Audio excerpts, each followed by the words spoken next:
something bad happened.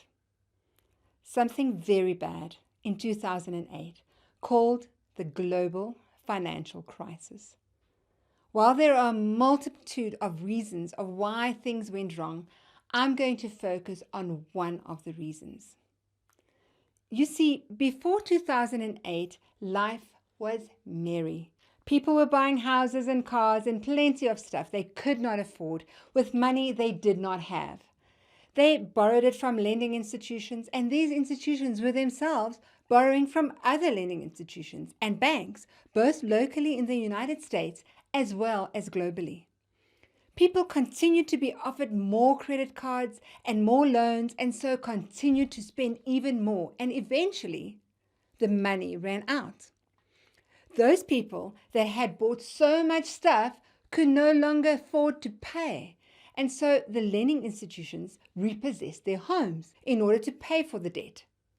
But because this was happening to almost an entire society, a whole economy, the simple supply and demand principle of economics kicked in.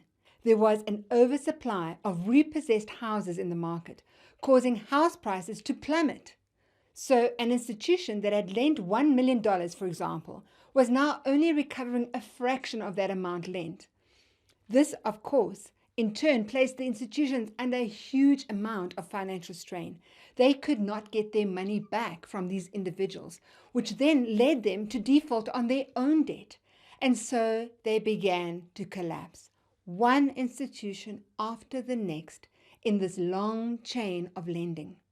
Thousands of people who had in fact been cautious and deposited their life savings at these institutions lost everything.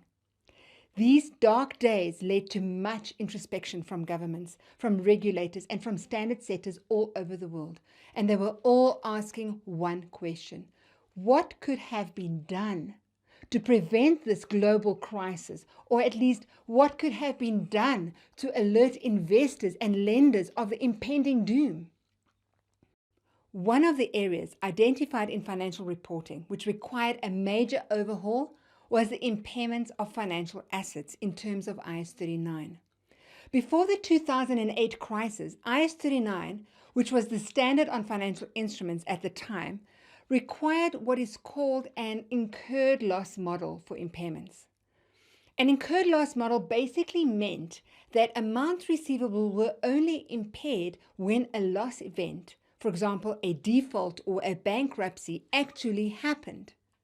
If you ask me, that was far too late, because it was advising investors and lenders of a loss after it happened. But once it's gone, it's gone. There was nothing they could do about it. I'm sure that investors and lenders would have been so grateful to have been notified of the risk of loss before the loss actually happened. It was at this time that the standard setters then got together to change the way trade receivables, loans, and investments in debt instruments and any other receivable were measured. The impairment model for receivables was radically changed from an incurred loss model to an expected loss model. This new expected loss model takes on a forward-looking approach for assessing impairments. With this approach, any expected losses are accounted for at each reporting date. The primary objective of this new impairment model is to ensure that financial assets are not overstated in the statement of financial position and that they faithfully represent the amounts that the entity does expect to recover. Thanks for watching.